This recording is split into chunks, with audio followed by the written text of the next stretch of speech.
guys hear that music? Like it. All right. Working with the new soundboard. So welcome to Two Jocks and a Schlub. This is so weird doing like an actual intro, but yeah, I think we're growing up a little bit, I guess. I don't know. That's it's either that or it's just pretentious. I don't know. DJ CJ over there. I mean, yeah, right. That's good. I like that, man. Well, we'll see how it comes out when it's done recording. We'll see how it sounds, if people like it or not. But figured I'd try something different. I have so many fun things for us to play. So here I'll play a few of them for you right now. Let's see. We have our ass is in the jackpot now. Our ass is in the jackpot. Yep. Yeah. What was that Brian quote or something? No, that was the umpire from the Mets game. I can't remember who the Syndergaard was throwing at, but Terry Collins was out arguing, and that's what the umpire said to Terry. Our ass is in the jackpot. I remember that. Yep. That's amazing. So I got that. Let's see what else. So I got Benedict. Got that for you. Perfect. We need to get the live dancing in the dark is what we need. I think we're small enough that there won't be any copyright issues. Like nobody listens enough to know. Right. Yeah, absolutely. But yeah, so we've got some fun here. We've potentially got a pretty big guest today. I guess we'll all find out at the same time if that happens. So sorry to get you all excited if it doesn't end up happening, but we might have a guest today. But before we get into that, I guess since we're doing this a little bit early, Matt and Ethan, you went to a terrible Yankee game last week. How was the game? How was the concert? Give us a little recap. Man, I mean, the game was so bad. I've already tried forgetting most of it. So. But it wasn't nearly as bad as like the last fucking couple of games against the Blue Jays the Indians. Well, I was on vacation for those, so I just pretended those didn't even happen. At least it was close and it was a walk-off. Like we didn't get fucking stomped. Yeah, you know? But I mean, in terms of walk-offs, I don't know. So of course we had a couple really bad Gary Sanchez mistakes. That was the bummer. Yeah, it was the pass balls. Yeah. We had horrendous bullpen performances. Yeah, that too. We couldn't hit the ball. Ethan and I missed the only damn run scoring of the game on the Yankees' part, a Joey Gallo moonshot. Yeah, he did hit another one that was almost a grand slam. It went to the warning track. Yeah. It looked good from where we were, but sadly didn't quite have the distance. Yeah, so he thought it was out. Did he? I mean, it looked out. It looked like the arc that it had, like it was fucking majestic. You know what I mean? Like we were behind home plate, up a little bit. But but the frustrating thing is, every game is interlinked. The whole fact, the reason they had a bullpen meltdown is they had to use Chappie 3 games in a row because of some other meltdowns in games that they were clearly winning. So you get to a close game, and we don't have our only remaining real stud in the bullpen left. And Loizaga and Britton are both hurt. Green has been inconsistent. So they're forced to pitch Clay Holmes and what was it, Wandy? Wandy. And it was a pretty poor performance. Now, of the 2 pass balls that put runners in scoring position and allowed the Orioles to walk it off, I'd say one was Clay Holmes' fault, but another was very clearly Gary's fault, and that was frustrating to see. Yeah, and I think too, now that I'm reflecting on it a little bit more, also so it's coming down to the wire here in terms of the race for a wild card spot, and the Orioles are fucking terrible. So the fact that the Yankees didn't just like sweep them, that's a problem. Like when a race is this tight, you have to sweep the terrible teams. So to lose to the terrible teams or the mediocre teams in the Indians' case recently, the last couple of days, not when our last 9 games are against what was it, Boston, Toronto, and Tampa, right? Yeah. Like you need to win against the shitty teams. So that was, I think, really frustrating. Now, on the positives, we did see we saw a record set. Yes. We saw Ryan Mountcastle hit an absolute shot over the bullpen to left field, setting the Orioles rookie single season record for home runs. With 30. which was pretty cool. And it was broken. It was originally Cal Ripken's record, Yeah. 1982. He hit 29 homers, and now Mountcastle shit. got to 30. So that was pretty cool to see. Yeah, to see like an Orioles record that was held by Ripken get broken. I that was pretty neat, I think. We saw what we were almost positive to be a broken leg, but the umpire walked it off. Giancarlo Stanton hit a screamer down the first base line. And I mean, you could hear the thud as it hit the guy's leg. And it was wild. I think Ethan's just kind of knee-jerk reaction was that's broken. Immediately, that was my assumption. I was like, it's got to be. Like, it's Stanton. Like, if he gets a good piece of it, even if it's a ground ball in the infield, it's going more than 100 miles an hour. Like, this definitely was more than 100. That was missed bone, though. He got lucky. That was tough to watch, though. I mean, he was limping for the rest of the game. He probably had a pretty bad Charlie horse. Oh, I'm sure. But the fact that it didn't break, he's fucking lucky. And then we did see a pretty awesome concert after the game, despite them taking a little time to get set up. Delay, yeah. We had $30 seats in the upper deck.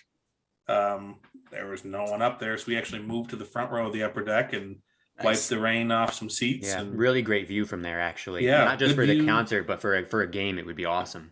Yeah. Good view, good sound, nice show. It took them a little while to get set up as they waited for the sprinkles to go away.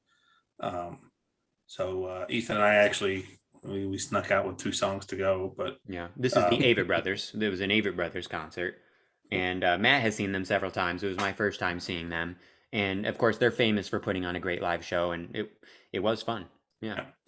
So get ready, Colin. If they play a show down in either Raleigh or Charlotte for New Year's like they normally do, because they're from North Carolina. Yeah, you better get your brother and sister-in-law, your mom and pa on the line, because you're gonna need a babysitter that night because we're gonna go to the show. Exactly. You've gone to one of those shows, haven't you, Matt? Yeah, I saw the one in the Research Triangle. Oh shoot, I can't remember exactly what city over there it was, but it's where the UNC Wolfpack played. Oh, nice. And that was, I mean, again, sold out show. It was awesome. They timed it right up so that they sang Auld Lang Syne and did a countdown right at midnight, which is kind of cool too. Yeah. It was a blast. And I believe they actually recorded this for their live volume 4. So that was a lot of fun. Definitely a good night. Very cool. Very cool. Well, I'm glad the concert happened because I was definitely worried for you guys when it. Yeah, I kind of figured it wasn't going to happen. Yeah, we had an inside line. One of the 2 folks that joined us has a friend that works for the Orioles, and she was assuring us that it's going to happen. But for a good 45 minutes after the game, we were nervous. We were wondering if it was all for naught. And that did they communicate with you at all, like at the game, like any of the on the loudspeaker or anything? On the scoreboard, there was a message. Yeah, that just said they were waiting for it to dry out. Yeah, but that's it. It didn't give like a time estimate or anything. Just that they were going to do the best they could. Yeah, basically. Which I understand. Well, how long were you guys going to wait? It was also not the greatest feeling when they're putting buckets and buckets of Diamond Dry down between every inning. Like, and that was kind of the other interesting thing, the way they set it up. They put the stage right behind second base in the grass. Kind of wheeled out 3 or 4 different little trains of trailers they set up, and then they put up walking paths and little guide ropes, and they had the only place the people could actually walk that were going on the field was the infield dirt. So they were very protective of the grass. So you had kind of a few people up on the dirt in front of the stage, and then it kind of branched off in different directions in a wishbone towards first and third. But it was still pretty cool. Yeah. Yeah, no, that's great. I will definitely go.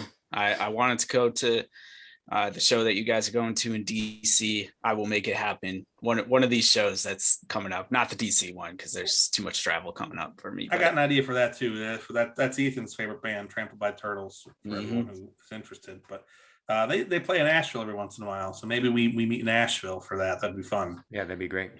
Yeah, I would definitely do that. I mean, that's 2 hours for me. So, and it's awesome there. But I looked at their upcoming shows, at least the ones they've released, and nothing close by yet. So maybe they'll do something in 2022. But I would assume so. Yeah, they as long as venues are good about like requiring negative tests and vaccinations, they'll go all over the place. Well, and speaking of, I mean, that's a good point, Ethan. So did you see Dave Simonek got a little toasty this morning with everyone, which was rightfully so. He just, Well, All he wasn't even said- that toasty. He was super reasonable. Yeah, but it's the exactly. internet, and so people are fucking dipshits. And so in the comments, yeah. Basically, Colin, he said, hey, we are happy to be out there and performing for you, but as soon as anyone in the in the crew or the show gets sick, we have to shut it down, and that's 25 different people's livelihoods that get shut down and derailed. So, we don't literally think their entire livelihoods. Yeah. Like that's people don't necessarily realize this. The crew, like the traveling crew for a band, let alone the band itself, this is their entire fucking livelihood. Sorry, continue, Matt. So I mean, he essentially said, we don't think it's unreasonable to ask you guys to show proof of vaccination. And if that is really, really a problem for you, don't come to your show or don't come to our show. We're not infringing on your liberty or your freedoms. We're just saying that we would like you to be vaccinated. If not, you don't have to come. Yeah. And then his follow-ups were even, again, a little bit more pointed, saying, hey, there's nothing political about that. There was nothing political. This is just our request for you guys to see us. It's very important to make sure that everyone stays safe. And he even said in the original blurb, like the original post, he was like, trust me, I can't wait to get back to not giving a shit about your private health choices. Like bands do not want to give a fuck about that. You know what I'm saying? Like the fact that this is a concern sucks. Nobody wants to think about it. So bring a negative test or get a fucking shot or don't go. It's like, it's not difficult. But of course it's the internet and people were like, meh, meh, meh, meh, meh, meh, meh. So. Yeah. Oh, well. Yeah. Ethan, what are you drinking? I'm having the last of my Sapwood Cellars that you gave me. So Excellent. Sapwood Cellars, can't remember if we talked about it. It's up in Columbia, Maryland, not too far from me. And it's a pretty highly regarded brewery, small, but highly regarded. And Matt has stopped by a couple times recently. I haven't had a chance to make it yet, but Matt gave me a few that he picked up. And so I'm having my last one of from what he had given me, which is a lager. And as far as lagers go, it's nice. It's clean and crispy. It's tasty. Is that Sky Meadow? Probably. Yeah, Sky Meadow, exactly. Yeah, that's the Oktoberfest. I've got that on deck. Yeah, it's good. Yeah, it's nice. Yeah. I've got I got to give a shout out to Urban Artifact. It's a small brewery in an old church in Cincinnati.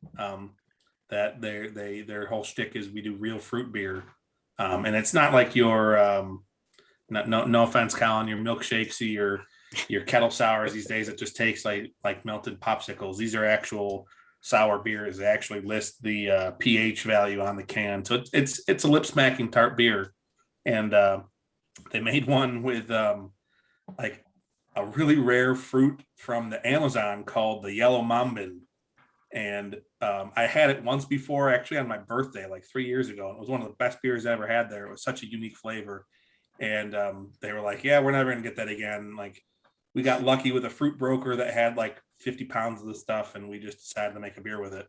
Well, somehow, some way, they said after contacting a bunch more brokers, they found another stash of yellow mambin and brewed up another beer. And I wanted it so bad, but didn't want to go to Cincinnati and couldn't get it shipped to Pennsylvania, but they did ship to DC. So I shipped a box to Ethan, and I forgot to tell him. Yeah. So I get a text before we meet up at the game last week saying essentially, I assume this is yours. I'm assuming I'm bringing it. It's just like, thank you very much. Yeah. I don't know. Did you get a chance to try it, Ethan? No, not yet. The stuff that I have a beer like around dinner time, and the stuff that I've been having, I just figured would not go well with like a fruity sour.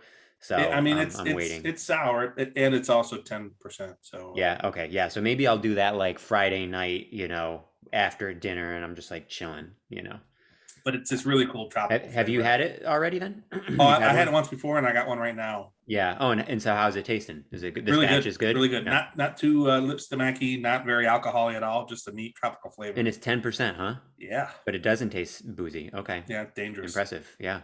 What do you got, Kyle? I've got a peanut butter baseline.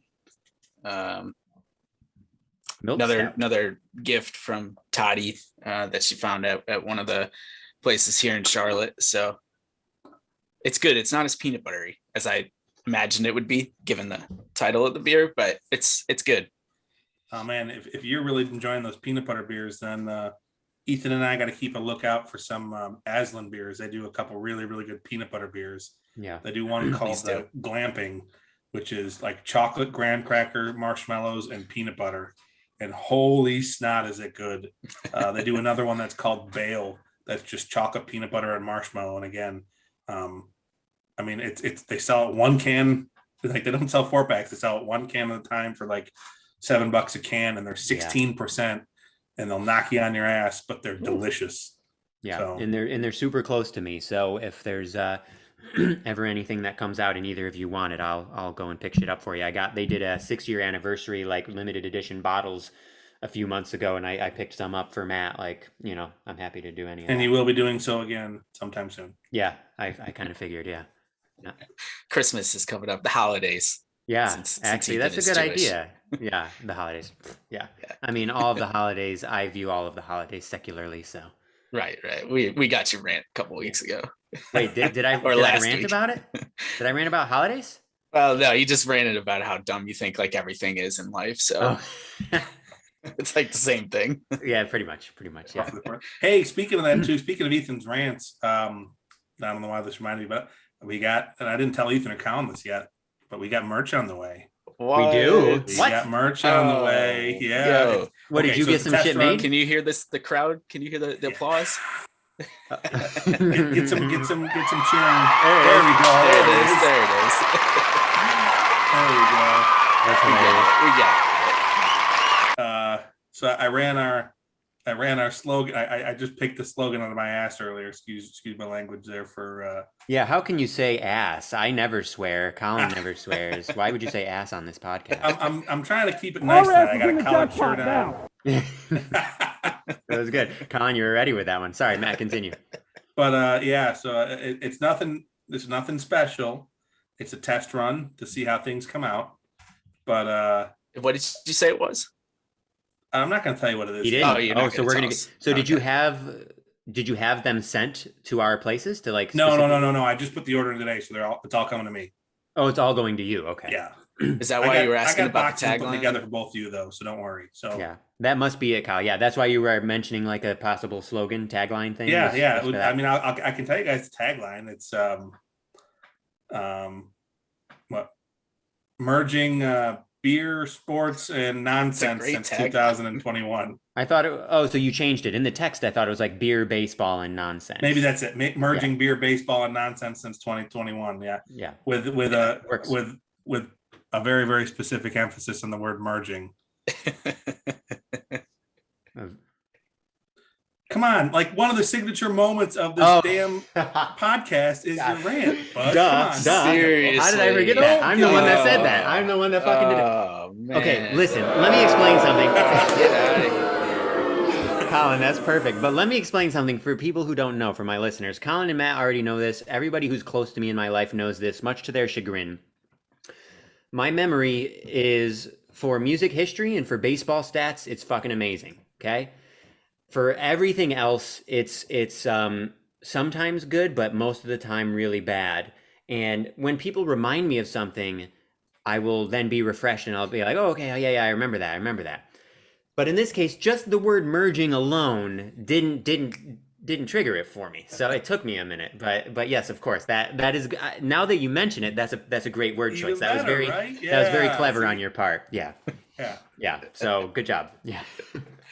Super exciting, Matt. Thanks for hooking us up. Yeah, very cool. I'm sure we're gonna sell out in like 2 minutes. It's gonna go like hotcakes. Oven mitts, toilet paper, napkins is kind of what I'm hoping for. Napkins. I mean, the fake doctor's real friends did washcloths, which I thought was great. Oh, that's funny. You could think about your favorite podcast hosts as you were washing your balloon knot. So no washcloths yet. But not ruling it out, guys. Okay. All right. Sweet. I'm excited. If the demand is there, we'll get it. And this is a good time to remind people, since we got merch, if you like the show, please leave us a review. It helps other listeners find us. It helps us find other listeners. So if you have a minute right now, before we get into some other stuff here, hit pause, go to Apple Podcasts, pull over, stop running, be safe, leave us a nice line. We'll shout you out on the podcast. We really do appreciate it. I'm going to rely on you two to tell me if our guest hops in, just in case they don't use their camera. We have word that they are coming. Holy shit. So just keep me, if I can't see it with the monitor in the screen. So What you can't do, like you can't do Alt U and see the participants? I can, but it's so I have two screens going right now, which is why it looks like I'm looking at a different spot. And my laptop with the soundboard is blocking the bottom of the screen, but I need the camera to be looking at me, so I can't move it. Gotcha. Yeah. All right. Well, I have the participant window open, so yeah. So just give me a heads up. But I figure while we're waiting, this would be a good time for Matt Root to do a little bit of gloating about his boy Aaron Rodgers came back to life this weekend. And before he does that, I want to peep my football, number 6 in the country now. Oh yeah, undefeated. They're number 6 now. Wow, number 6, baby. Yeah, we are Penn State. Convincing a win against Auburn as I was hoping for. You know, they had a shot in the last play of the game. Just saying. Yeah, because the refs made bad call after bad call after bad call. It was SEC refs. Like that's how it works. I literally walked into the room as they were playing the last play of the game and just went, oh. So that's all I caught. So sorry, Cal. Yeah, now, what happens if Franklin leaves? Are they fucked if Franklin leaves after this year? It's hard to say. I don't know who has the recruiting ties. I mean, that's really the biggest thing. Like, can you find someone to at least put the Band-Aid on it? It's not going to be as good as what Franklin has right now. Like, that. I don't know who could do that, but at least get someone who's got ties into the DC metro area, to Virginia, Maryland, all of that. I forget what do they call that area? The DMV. DMV, yeah. Yeah, the DMV. Yeah. DMV is huge. Getting down here in North Carolina, we have a big recruiter. Our running backs coach gets a lot of recruits from down in Florida, down in Texas. So you'd have to imagine some of that staff is coming with him if he does bolt for USC, which we won't find out for a couple months here still. But it's not impossible, but it definitely would not be a seamless transition like I think it would be at like Ohio State or Alabama at this point. Right. Okay. Hey, have you ever heard it called the Delmarva, Ethan? I just heard that the other day. No. Delaware, Maryland, Virginia, Delmarva. Oh no, I haven't heard that. Yeah. Delaware, Maryland, Virginia, Delmarva. Yeah. Okay, interesting. Anyway, but funny. I can't gloat too much about Aaron. I can't yet. I'm not there, guys. You weren't impressed, especially if you watch the first half. It was pretty close in the first half. Like, yeah, he made some of those your spectacular once in a game perfect throws, putting it right in the basket of his receiver that no one else is going to make that throw. But I mean, his, what most of his touchdowns were short passes to Aaron Jones.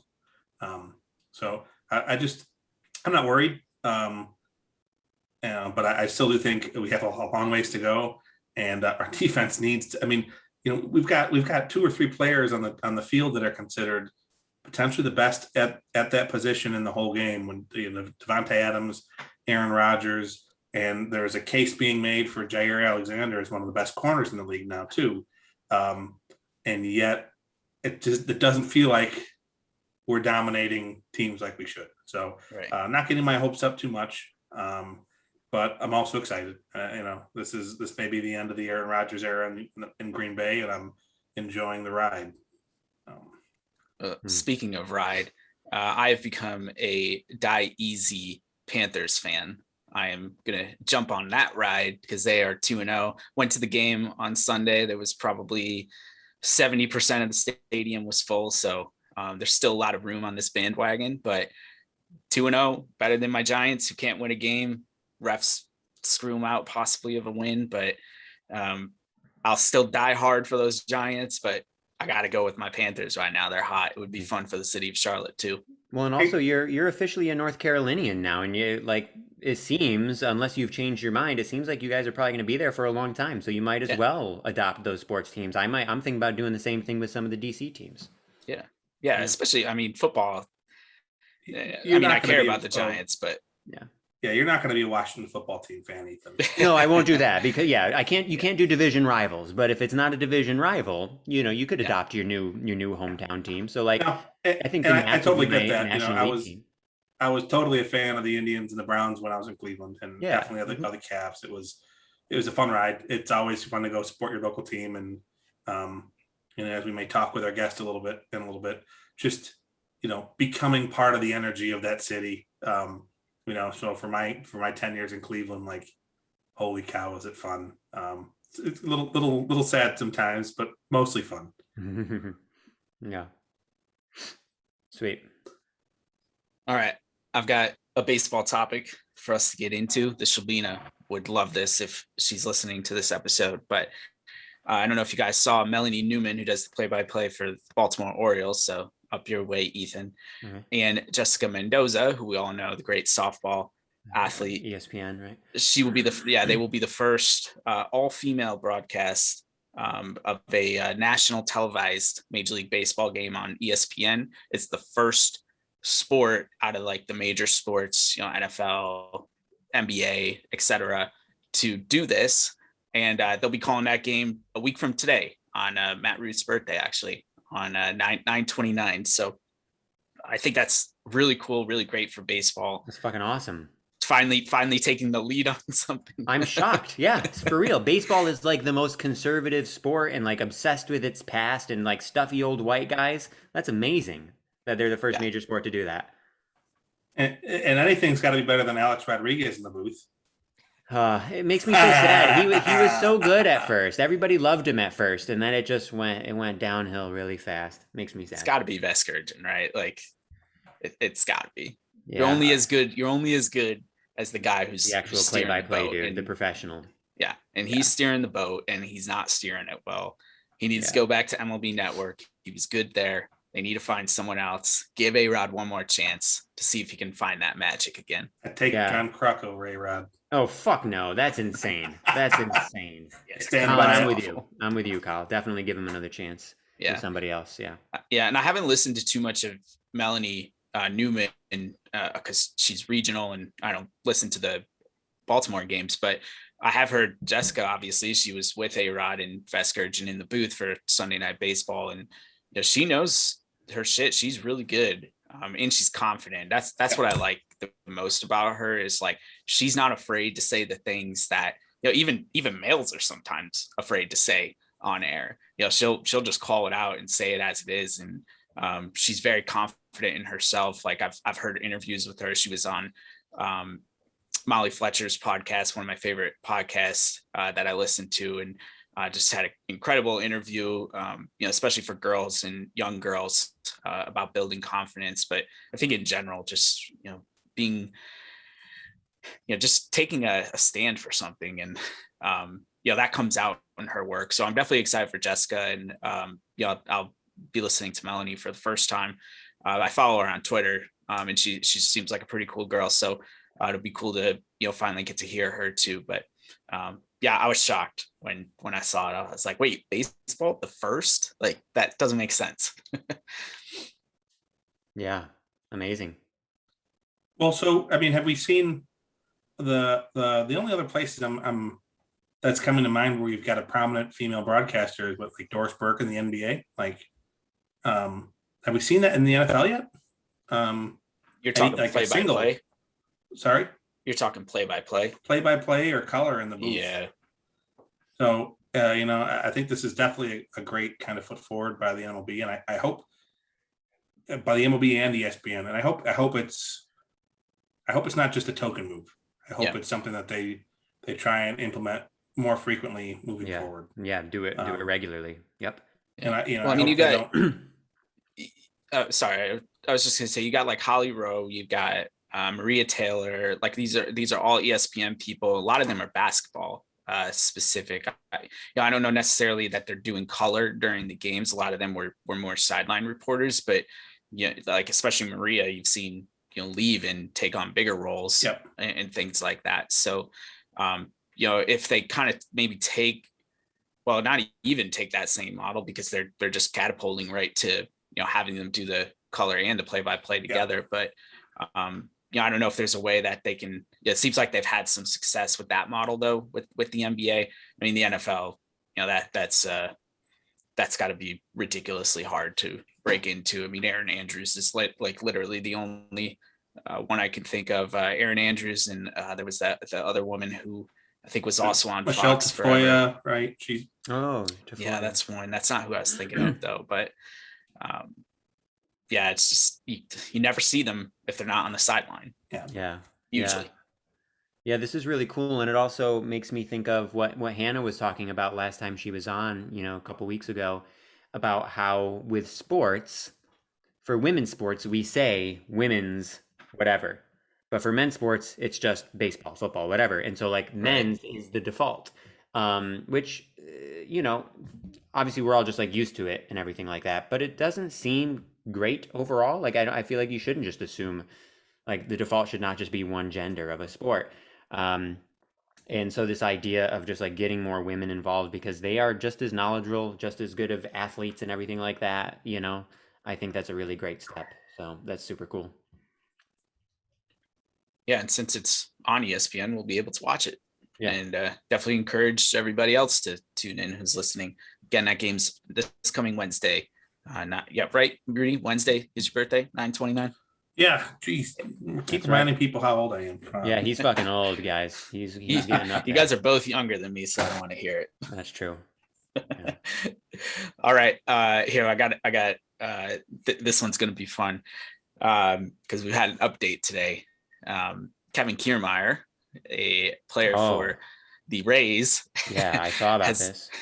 He's been in the news lately because he slid into home plate the other night during a game, and as he was popping up, a card that belonged to the catcher of the Blue Jays, they were playing the Blue Jays, fell out of the pocket, was right next to home plate, and Kiermaier picked it up.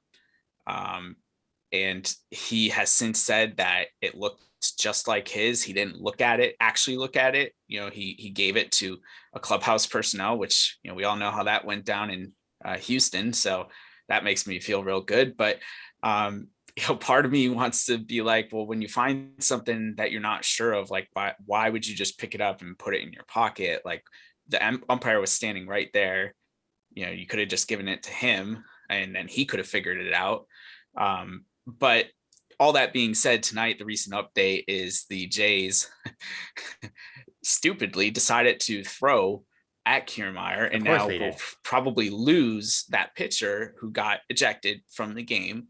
And, they're in the middle of pennant race with the wild card race, I guess you should say, with the Yankees right now. And I just don't know, I'm sure they were upset. I know they were upset. They came out and publicly said it, and they have a right to be upset. But man, there's got to be a better way to handle that. Like, wait until next year. Like, you're trying to make the playoffs. I just think that was a terrible way by the Blue Jays to handle it. But Kiermaier also did not handle it well. So bad all around. Well, two things which is disappointing is, number one, Montoyo came out and said, like, matter is settled. So the Blue Jays manager said that everything was square. Cash talked to him. They were fine. Number two, though, I don't buy Kiermaier's argument at all. If you watch the replay, he stares at it for quite a while. So don't tell me he didn't know what it was. He stares at it for a good couple beats on the replay there. And then he doesn't just pick it up and put it in his pocket. He it's almost like he's doing like palming a card for like a sleight of hand card trick. Like, oh, yep, no one saw me do that. Okay, I'm just going to walk off the field now. He knew exactly what it was. He knew it wasn't, who else could it be? Like, come on, bud. It was folded up. It wasn't like it was yours from your back pocket. I don't buy his explanation one bit. But what do you expect him to say? I mean, that's not just a Kevin Kiermaier thing. I would expect any competitor to do that if they got the secret blueprints from their opponent. So it's fun. It's kind of laughable, but it's also I wish the Blue Jays didn't throw at him after they their manager publicly said the matter's settled. Yeah. I mean, I agree with you guys, and I agree with Kyle that it's bad all around. Definitely Kiermaier, like, that's some bullshit. It's funny, that excuse of, I thought it might have been my card that fell out. Like he's a veteran. He's been in the league a long time. He knows that catchers and many players keep cards with scouting reports in their pockets. So if he sees a random card on the field and he's near another player, there's no guarantee that it's his. Like, that's just a very poorly thought out lie. So very silly. And then, I go back and forth with like the whole beanball thing, thrown at people. On the one hand, I think that the unwritten rules are so archaic and annoying so many times. But then like I loved it when Cece that one time was, yelled at the Rays bench, like that's for you, bitch. Like that was one of my favorite Yankee moments of the last decade. So it's hard to say. I go back and forth. I mean, if I guess I understand why, Matt, I take your point. If the manager publicly says it's settled, then maybe you should just chill. But I also understand as a player, if a person on the other team is so blatant about that, about taking like a scouting report that fell out of your teammate's pocket, like it's really blatant. I could see that you would be really fucking steaming and that you would be like, I don't give a shit. We're going to send this guy a message, and that's that. So I kind of understand, I think, both sides of that. But Colin, did they hit him or did they just throw behind him? Drilled him. Okay. Was it on the first pitch? I don't know. I know the catcher was set up outside. Because the interesting thing is, I mean, if you rewind a couple of weeks between the Braves and the Nats, they had a very similar situation where, Juan Soto was hit by a Nats pitcher or by a Braves pitcher that there was some history with. The next day they threw at Freddie Freeman. They missed in the first pitch, and then they hit him with a second pitch. And again, Freddie, super, super classy the way he handled it. He was pissed. And he grabbed Juan Soto. Hey, here we go. We've got someone joining us right now. But hey, he grabbed Juan Soto, said, hey, that wasn't on purpose yesterday. And then he went over and he talked to the actual, Nats dugout and said, hey, you get one shot. You can't hit me on the second pitch. So I think that was a pretty cool way that they handled it. And by all accounts, he's like a really good dude. So yeah. All right.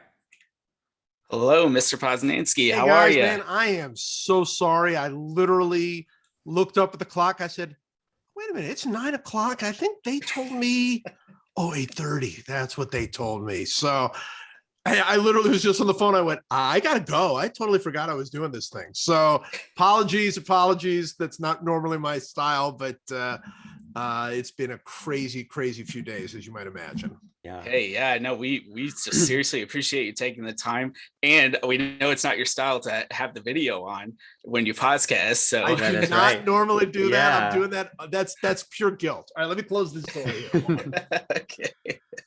Well, while Joe's doing that, we have Joe Posnanski. Yeah, let's do an intro here. Yeah, Joe Posnanski on the podcast here. Joe's got his new book. Joe, it comes out, Baseball 100 comes out on Tuesday, correct? It does. It comes out this coming Tuesday, the 28th. Yeah. So if you've been a subscriber to The Athletic in the past, you've at least read some of the how many pounds is the book, Joe? It's only 3 pounds. It's only 3 pounds. I figure no matter what happens, I don't know how many books I'm going to sell, but I'm going to sell a lot of paper. That's really what I'm going for at this point. Yeah. Is there a ebook version for it? There is an ebook version Okay. that is significantly less than 3 pounds. So here's the thing. There's an audio version, of course, so you have to have an audiobook version. Yes. And I was looking, it's 33 hours or something of content for you.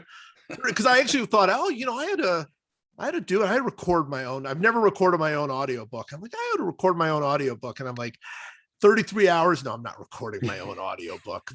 How long would that take me? So yeah. That's Game of Thrones territory right there. That's pretty impressive. It would just literally, yeah, exactly. I would just have to just bury myself for 3 months in a place and just keep reading this book. So yeah, that's it's coming out and it's a lot. So that's exciting. Yeah. I've got my order. Hopefully it's going to come day of. We have an Amazon. I live in Charlotte too, Joe, and we have an Amazon factory literally right down the street. Yeah. So yeah, I'm hoping it comes on the day of, especially because I'm leaving for up north a couple days after. So I'm hoping I have it for the car ride so I can dive into it again. But yeah, super excited for you. And again, thank you so much for taking some time. I would love, if you guys don't mind, I'm going to dive in with my first question here. Yeah. So the Baseball 100 is a project that I took it took shape because of what you had done with your work at The Athletic, and this is an expanded version Definitely for the baseball nerds. You just posted on your Substack today. You got an unsolicited review from Bob Costas, which Very nice. is super cool. And I think the review says it all. You know, if you love baseball, you're going to love this book. You may not be able to read it all at once, but it's going to be one of those things that you can reference. But tell us a little bit about, you know, how the project, you know, really came about when you decided like, okay, I'm really going to do this, because obviously there's a huge time commitment, not including the 33 hours of audio that you had to record. Yeah, no kidding. So the project is actually, for those that have followed since the very beginning, it's like 10 years old. I started Baseball 100, a countdown of the 100 greatest players, on my blog, you know, probably 10 years ago, 10 years ago.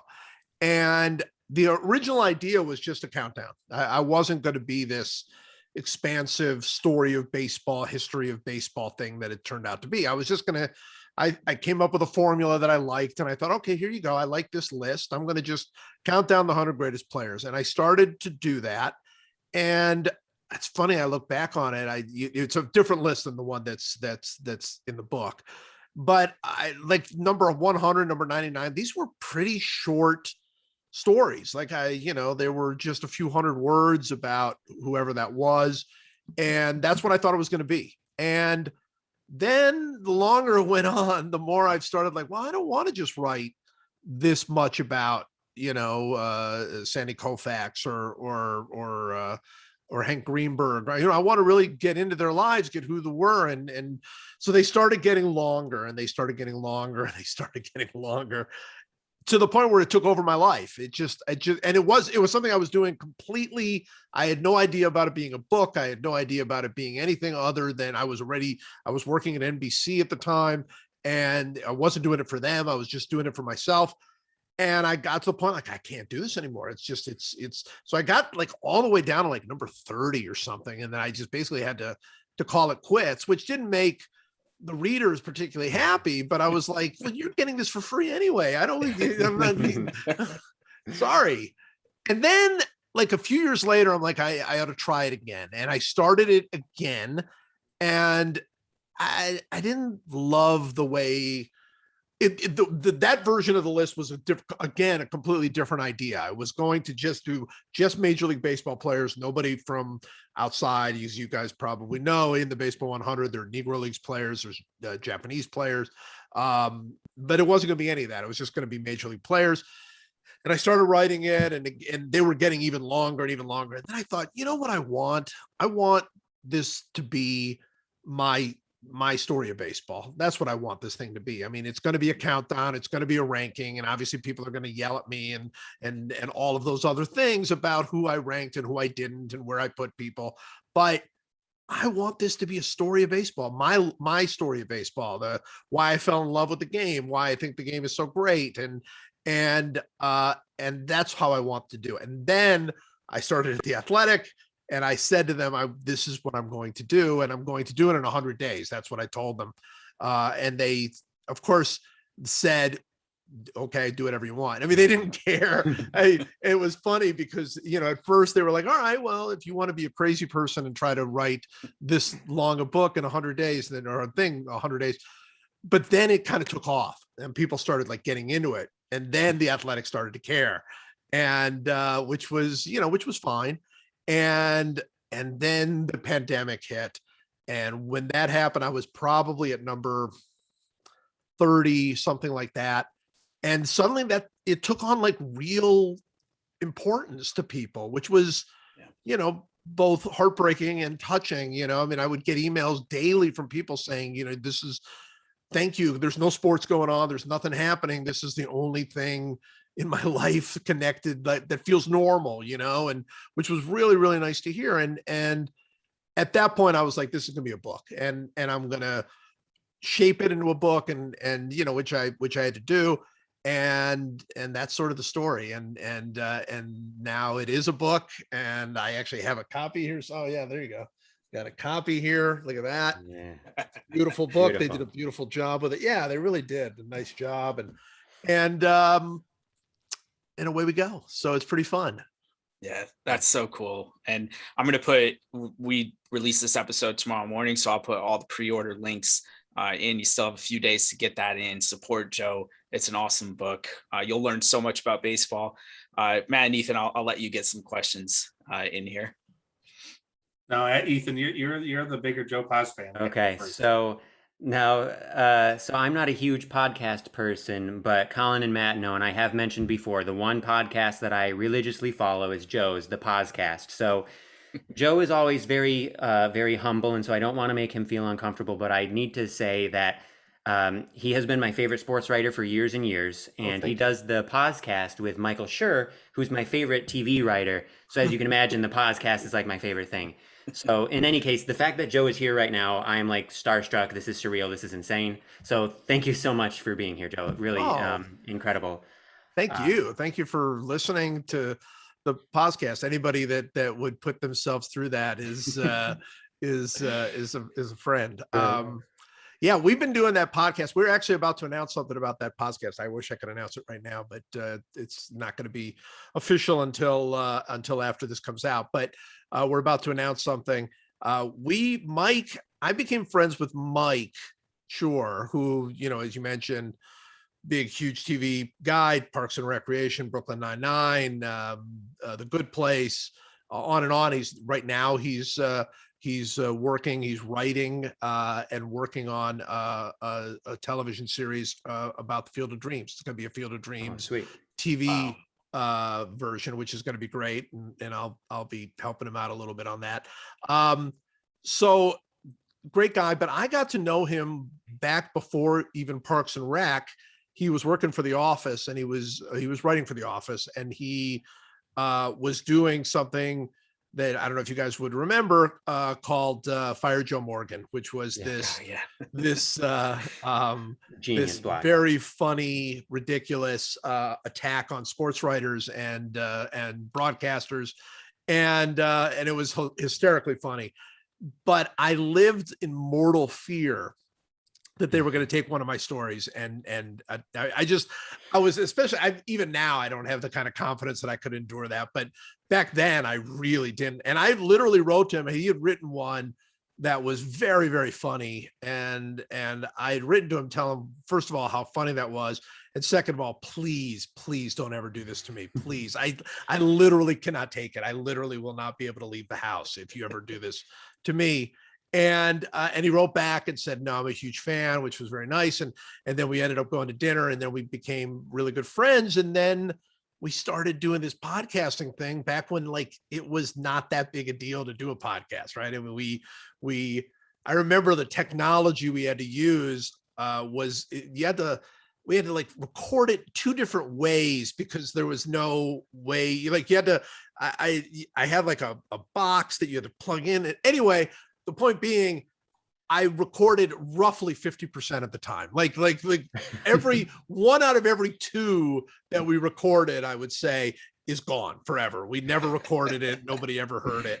And so we've been doing this thing forever. And it's so funny because we've always just done it because we like doing it. There's never been any financial gain for either one of us. There's never been anything for either one of us. It's just been about sitting around and just yapping about sports, it sounds like what you guys are doing. So you guys can fully appreciate where that's come from, and I think where that's going. Yeah. And I actually, sorry, no, Matt, you go ahead. I have to say, Ethan's not pulling your leg there. I can't go usually 5 minutes in a conversation without him referencing something he's either heard in the podcast or read. So I feel like I've almost become a fan by osmosis. So nice. I'm slowly getting familiar with your work. I had just a couple quick ones. I see a countdown of football players. Is that going to be a football 100 book in the future potentially? I know it looks like a lot of work there, but it is a lot of work. Yeah, that is the idea. It's weird. I don't like repeating myself, and I don't like doing the same things again. But football is such a different challenge than baseball, right? It's just completely different to try to rank players. It's completely different. The game is so different. You're comparing. It's so silly to think about. in baseball, people will ask me, well, how do you compare a pitcher to a hitter, right? Like for the baseball 100, how would you compare Max Scherzer to Mike Trout? It's, they're doing different things. Well, that's nothing compared to like trying to compare a cornerback and like a left tackle. I mean, it's just like they're completely different. A quarterback and a linebacker. I mean, they don't have anything in common. So I thought that was a really cool challenge, and I love football, and I thought, well, this is a way to explore my love of that game, and it's been fun. It's a lot of work. I've been told by a couple of people that I'm way ahead of my pace for the baseball 100, which is really, I mean, the baseball 100 is, almost 300,000 words. So if I go over that, somebody just put me out of my misery at that point. I don't have any idea what I'm doing anymore. Well, so the other thing Ethan has directed me towards is the Browns blog. And I just have to let you know, I feel like I might've been part of the curse, because I lived in Cleveland for a decade, from 2007 to 2017. And I feel like, the whole situation with the team there has changed since I've left. I was joking with the guys. I've seen a half dozen games at Brown Stadium, and they never won one of them. I can tell you about every single one, because of the people I saw the games with, and the enthusiasm and the genuine love for the team there. The very first game I saw was Brady Quinn's first start, and the reason I remember that is because my friend who I was going with has a photo album out there called Future Hall of Famer Brady Quinn's First Start, and it was against the Ravens, and it was terrible. Oh yeah, and it either the Ravens or the Broncos. It doesn't really matter. It was bad, and it was. But again, I always had a good time. It was always nice seeing the excitement build for the draft, the excitement build for opening day every year, and whether it was the Browns or the Cavs or the Indians there. I mean, it was a blast to be there, and I definitely missed that. I spent the next 4 years in Kentucky and didn't have anywhere near that kind of engagement with the local teams down there. So how are you feeling about the Browns this year? Well, I feel good. I mean, look, Cleveland is such a great sports town. Obviously I grew up there and still, have family there and maintain a connection. But I was going to say, if you went to 4 or 6 games between 2007 and 2017, you not seeing them win is just math. I mean, like there's no way you were going to see them win, or very unlikely. And the Browns Diary is a lot of fun, because it really was, when I'm fortunately at a point in my life and in my career where I can follow my own sort of whatever drumbeat is going on. And with the Browns Diary, I just kind of wanted to rekindle my own love of football and my own love of the Browns. I mean, I grew up a crazy Browns fan, and then I became a sports writer. That moved me away from it. Then the Browns left, and it wasn't the same for me when they came back. And so this was my opportunity to do that. And I've now written it for a few years. So I wrote it every day during their 0-16 season, and so I feel like I've paid the dues as a fan and as a writer for this year to be a good one. And I think they have a chance to be really good. I mean, we'll just have to see how that plays out. They're still the Browns, but I do feel like last year's postseason was so great, and they look pretty good to me. Yeah, I'm a huge Packers fan, and I tell my friends in Cleveland that they've got a Christmas Day matchup with the Browns this year, and this is the first time I've ever been really afraid to play the Browns. So I'm really looking forward to it. And I know there's going to be a lot of back and forth text messaging and banter that day. So. Oh, I'll bet. Ethan, what else you got? Well, so it's I don't want to keep Joe longer than he wants to be here. It's already 9:20 on a weeknight. But I want to just mention that he was at the Athletic until recently, and he now, and correct me if I'm wrong, Joe, is moving to a subscription for his own website, for his own blog, and that's the full-time gig now, right? That is my full-time writing gig. Yes, is at joeposnanski.com. It is Joe Blogs. It's a Substack, so people might have started hearing about Substack. It's a newsletter service where you can write subscription newsletters that people can get in the mail, in their emails, or they can just go online and read it. And it's going great. I mean, I'm really excited about it.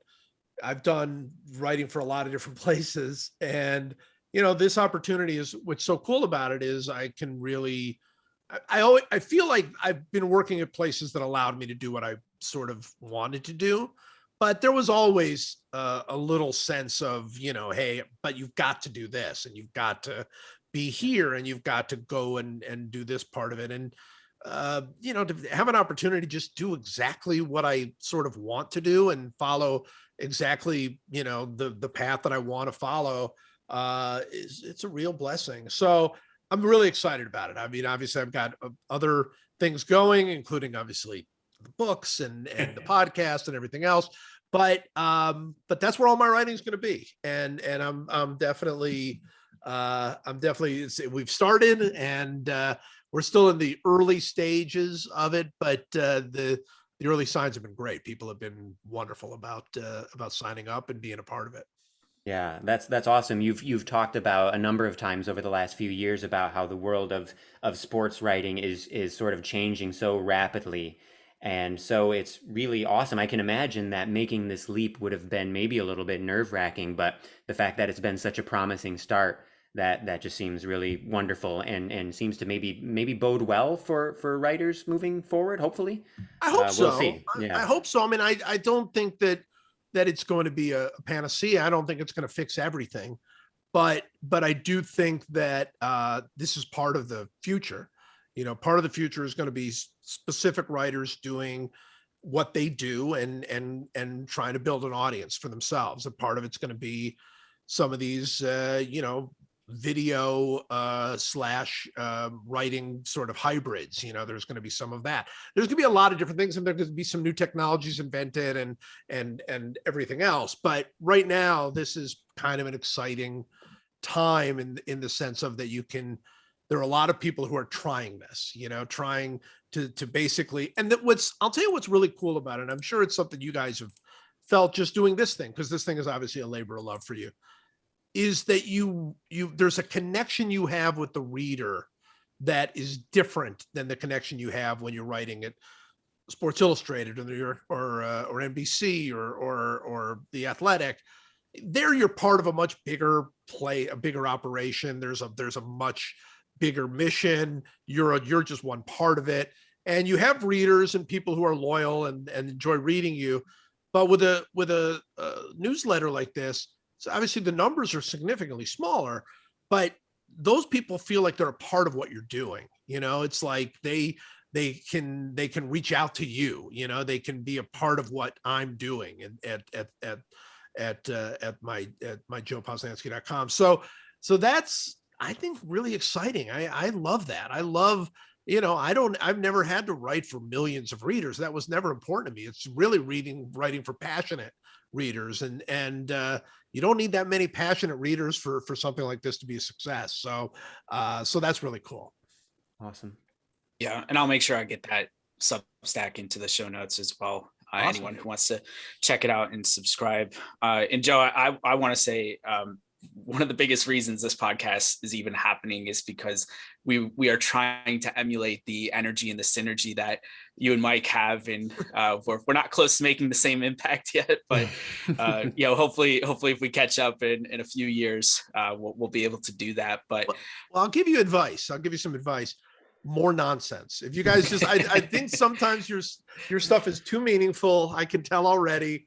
I can tell that you guys are hitting meaningful sport. We don't do any of that. We don't believe in doing anything that matters or meaningful stuff. We had one, like, you guys know, we draft stupid things. Like we draft, it's awesome. We draft, cereals or kitchen utensils or numbers between 1 and 10. I remember we did that once. Sports team abbreviations was a recent one, right? Sports team abbreviations. We did honorifics, I know, recently.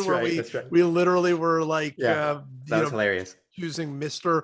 And I honestly, there's probably been 5 million times that Mike and I have said to each other at the end of this, like, this is too stupid to release. Like, nobody should have to listen to this. And especially we go really long, we're going to try to slow that down, but we go like 2 hours. So it's 2 hours of complete nonsense. And they were like, nobody should have to, how could we put people through this kind of nonsense? But we keep doing it, and it's fun. So yeah, look, it's all about having fun with this stuff, I think. Yeah, that couldn't have been any better timed. I just was throwing out some test slogans with the guys today, and the one that we settled on was merging beer, baseball, and nonsense since 2021. So that's definitely great advice, especially for the three of us knuckleheads. Yeah, exactly. Yeah. Yeah. Joe, can I ask you a baseball question before we let you go? Please do. All right. So we're getting to the end of the baseball season, obviously here. I would love to hear from your perspective, what's been, maybe one or two of the biggest surprises of the season so far for you? And what are you most looking forward to as the regular season wraps up and we get into October here? Yeah. Well, there's number one surprise is no surprise to you guys. It's obviously the Giants. I mean, there was no way to predict that the Giants were going to be this good, or that they were going to be good at all, to be honest with you. I mean, I think they were pretty clearly the number 3 team in that division when the season began, in everybody's mind. And that was only because everybody thought the Rockies and Diamondbacks were going to be terrible, which they are. So yeah, I mean, they are a team, and I love this kind of team. They're a team I look at daily and go, how in the world is this happening? Like you look at every one of their players and they've got some terrific players, Buster Posey and Brandon Crawford and these guys, but those guys are old, first of all. And, that's like all the things that we've been told about baseball is, you can't win with old guys, and their rotation is kind of a hodgepodge of a bunch of, guys who pitched elsewhere and were rejected and all of this. It doesn't really make sense. But then you look at that team now, in their current form, and you're like, everybody on that team is good, right? Like nobody's great necessarily. Posey's great when he plays, but nobody's great necessarily. They're all good. Every single person on that team is good. And that is probably the most underappreciated talent for a team to have, is if you've got 25 guys that can play and can do something to impact the game, whether it's defensively or on the base paths or in a pitching situation, they can help you. If you got 25 guys like that, you're going to win. And that's really, so it's a surprise. It's still a surprise that they're as good as they are, but it's also it makes some sense when you look and see that basically they put together a whole roster of guys that can play, and that's Farhan Zaidi is the president of that team. He did the same thing with Oakland a few years ago, where you looked at that Oakland team and just said, how the heck are they doing this? And you realize they had 25 guys. And so I'd say they're easily, in my mind, the biggest surprise in baseball. Then, there are like sort of minor surprises throughout. I think Milwaukee's a little bit of a surprise. I didn't necessarily think they were going to win the division. I don't think there's really a surprise in the American League. I mean, I think it's all like at different times it looked like things were going to emerge a little bit differently. I mean, maybe the Yankees not being very, as good as a lot of people thought, it's a little bit of a surprise. I see a Yankees fan here with us. Yeah, we are.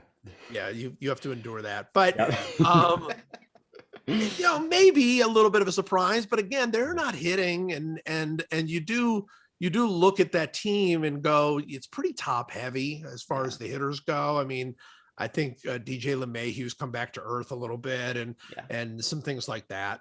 But honestly, the rest of it feels like Atlanta finally rose to the top, even though they did it after losing their best player. Milwaukee and the Cardinals, I kind of feel like it was always going to be between those two. And Milwaukee having a big lead is a little bit of a surprise, but not too much. Houston, I always thought was going to be there. The White Sox seem to me to be the class of that division. Maybe Minnesota not even being competitive is a little bit of a surprise. And then Tampa Bay, I always thought was the best team in that division. And the Blue Jays are finally playing a little bit up to their potential. So not a big surprise year, I don't think, in baseball. I think it's not predictable, but fairly close to what I think we all thought, except for the Giants, who have really sort of been a bit of a shocker. And I think that we came into the year thinking that this was going to be the Dodgers, and we had Dodgers Tampa Bay last year, and we could very well have Dodgers and Tampa Bay again in the World Series this year. Yeah. Is there anything with the end of the season wrapping up that you're looking forward to? Any matchups potentially in the postseason or anything? Yeah, I mean, I'm excited about quite a few of the matchups. I mean, I think anybody the Dodgers play in the postseason is going to be very interesting. I mean, they're better than everybody else. I mean, it feels to me, but that doesn't mean they're going to win. I mean, the Cardinals have always sort of haunted my dreams a little bit. I mean, they're sort of the National League version of the Yankees in some ways. I just feel like that if you don't kill them, then they just go, they're true zombies. And I don't know, now that they're, looking like they're going to be in the playoffs, I just feel like they're a scary team, and so I'm going to, be interested in seeing what they do. I'm very interested with this White Sox team. I think they're a lot of fun to watch, and Tony La Russa, see what happened, but playoff decisions from Tony La Russa. Yeah, no, I'm not looking forward to that. I would really be looking forward to the White Sox if Tony La Russa wasn't their manager, but I'm just waiting for like that first 6 pitcher inning that he has, and even though, the rules no longer allow guys to do that, he'll find a way to do it. It's just, so, I mean, I'm definitely looking forward. I think it's going to be pretty emotional in some ways. It's going to be Albert Pujols' last postseason. So that's going to be very interesting to see if he has sort of this one moment, and, I think one of the sadder parts of baseball is that some of the most exciting players in the game, maybe the most exciting players in the game, won't be there, right? There'll be no Shohei Ohtani, and obviously Mike Trout's been hurt all year. I don't think there's going to be a Fernando Tatis. I mean, he's not going to be there. Juan Soto's not going to be there. I mean, it's, so that kind of stinks. It's not going to have quite the star power that I think that we'd love for it to have, but it's still going to be a blast. It's baseball. It's going to be great. Yeah, absolutely. Well, I just want to say thank you again. We've kept you a long time here, and I know you got to get back. You got to tidy everything up before the big release, and we're super excited for you. And really can't thank you enough. You guys, if you want to say anything before we let Joe go. Hey, signed copies available of the Baseball 100 on rainydaybooks.com. I bought mine this afternoon. Nice. Thank you, Joe. I'm looking forward to that, and definitely go and check that out. It's right on the front page for rainydaybooks.com. Support your local booksellers. Yeah, I will tell you guys, you get this exclusive thing. I'm flying to Kansas City Friday because I'm literally going to have to spend all weekend signing and inscribing books. There are thousands of them. This is not a joke. Thousands of them. I literally, I'm going to show you this. I've been trying out pens. I literally went out to the store to buy different pens to see which one would be the smoothest. I'm going to have to sign thousands and thousands of books, and I don't think I'm up for that. So thank you for adding to my load. I really appreciate that. And I'll just say thank you so much. This has been incredible. Thank you for being here. Oh, absolutely. Thanks for inviting me. Yeah, thank you, Joe. It's been a pleasure. We'll definitely ask you again. Maybe in the future we can get you to come back on. But I will say before we let you go, we joked on one of our earlier episodes that it would be awesome for Matt and Ethan to come down to Charlotte at some point, and for all of us to get together, talk baseball, and come on down. Absolutely, the weather's finally getting good here. This is the time right here. Yep, 75 and sunny tomorrow. It'll be like living in California. There you go. Well, thank you again, guys. Joe. Hey, thanks a lot. Appreciate Have a night, it. Joe. Thank you. Holy shit. Cool. I'm fucking blown away, dude. This is literally a life highlight for me. Colin, I can't believe Colin made this happen, everybody. I know. He just sent Holy a cold email to Joe's people. And for those who don't know, because we didn't do like a full introduction, you can probably gather from what we were talking about, but Joe's like an extremely decorated sports writer. Like he's one of the most famous sports writers in the country. He has won countless awards. He's written a bunch of books. They're like all bestsellers. He's fucking amazing. Like he is a huge deal. And he, like I said, he happens to be my favorite. But like, even if he wasn't my favorite, dude's a huge deal. The fact that he came onto our fucking podcast from 9 o'clock to 9:30 p.m. on a weeknight and just like chatted with us, incredible. Yeah, just unbelievable, amazing. I'm giddy. I'm just giddy. I'm beside myself. Just amazing. Yeah. And he's such a nice guy. Oh, Yeah, really is. holy shit. I don't even know what to say. I was so nervous coming into this. Like, I'm sure when I listen to this, I'm going to realize that it's a little choppy and that I'm a little off. It's because I'm just thinking the whole time, I'm like, when's Joe going to show up? Because I didn't check my email when I got up here. His assistant emailed me like 7 minutes before, you know, he was supposed to come on, before he lost track of time. And so I think I saw it at like 8:34 or something. And then I really started to get nervous and I was like, all right, he's going to be on any minute. And then I was like, is he not going to come on? Does he not want to talk to us? Because I would totally understand, but Right. Now I'm going to be bummed even more. So, I don't even know what to say. I'm just thrilled. And I'm glad we can get this out to everyone. Incredible. Yeah. Man. Well, do you want to do anything? We're Well, I was going to say, do we just put a bow on this and say this is like, it's not going to get any better here? Yeah, exactly. We'll Let's focus end on some that nonsense for our next podcast or something. I think That's that's good.